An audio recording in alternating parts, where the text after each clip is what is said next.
মুখে ভালো ভালো খেতে চাইলেও পেটে সহ্য হয় না, তাহলে এইভাবে পাবদা মাছ রান্না করে খেয়ে দেখুন।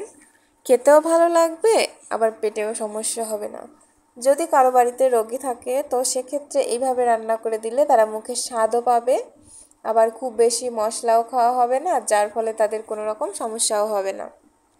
তো এখানে আমি আলু আর কাঁচা লঙ্কা কুচি করে রেখেছি, আর এপাশে 3টে পাবদা মাছ নিয়েছি। পাবদা মাছ 3টে আমি লবণ আর হলুদ দিয়ে ভালো করে মেখে নেব। এক্ষেত্রে আমার একটু সমস্যা হয়েছে যে আমি একটু পরিমাণে কম হলুদ দিয়ে ফেলেছি, যার জন্য মাছগুলো একটু বেশি সাদা সাদা ছিল।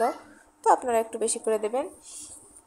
লবণ হলুদ দিয়ে মাছটা মাখানোর পর কড়াইতে তেল গরম করে তার ভিতরে মাছগুলো একে একে ছেড়ে দেব। এই মাছগুলো ভাজার সময় যে এত ঝামেলা হয়, সব তেল যেন ছুটে এসে আমার গায়ে লাগে, এত বেশি তেল ছুটে। তো যাই হোক, মাছগুলো এপিট ওপিট করে হালকা করে ভেজে নেব, খুব বেশি ভাজার প্রয়োজন নেই। ভাজা হয়ে গেলে এগুলোকে নামিয়ে রাখবো। দেখুন, দেখতেই পাচ্ছেন আমি খুব বেশি ভাজিনি মাছগুলো, জাস্ট এপিট আর ওপিট। এরপর ওই তেলে সামান্য কিছু কালো জিরে ফোড়ন দেব, ব্যাস, আর কিচ্ছুই দেব না। কালো জিরে ফোড়নটা দিয়ে কালো জিরে ফুটে আসলে ওর ভিতর আলু আর কাঁচা ঝাল আমি যে কেটে রেখেছিলাম, চিড়ে রেখেছিলাম, সেটা দিয়ে দেব।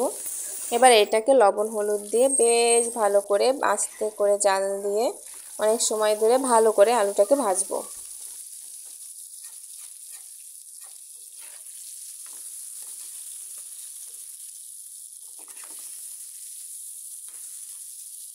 দেখুন আলুগুলো কত সুন্দর করে ভাজা হয়ে গেছে।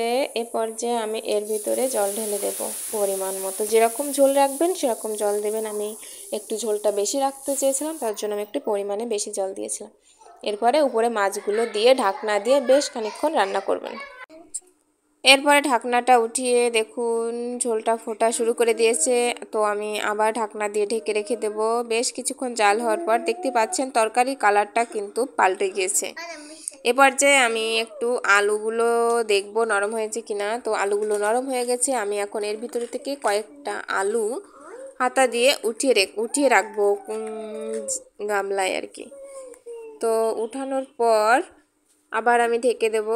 এপাশে যে আলুগুলো আমি উঠে রেখেছি সেগুলো হাতা দিয়ে এরকম করে চেপে চেপে বেটে দেবো আর কি। এইটা আমি ঝোলের সঙ্গে মিশিয়ে দেবো যেন ঝোলটা একটু ঘন হয়। অনেক সময় অনেকে পাতলা ঝোল থাকলে সেটা খেতে পছন্দ করে না, তার জন্য এরকম একটু আলু কিছু বেটে এর ভিতরে আমি ঢেলে দিয়েছি। এখন ঝোলটা যথেষ্ট গাঢ় হয়ে যাবে। তো আমি আরেকটু সময় ফুটিয়ে নেব। মাঝপথে আমি দিয়ে দিয়েছি নামানোর আগে 2-3 টুকরো তেজপাতা দিয়ে আমি আরেকটু ঢাকনা দিয়ে একটু ঢেকে দেব। তো ঢাকনা উঠিয়ে আমার রান্নাটা কমপ্লিট হয়ে গিয়েছে। এখন আমি নামিয়ে ফেলবো। দেখুন রান্নাটা দেখতে যেমন হয়েছে, খেতে কিন্তু তার থেকে বেশি সুস্বাদু হয়েছে। তো আপনারা একবার বানিয়ে খেয়ে দেখবেন।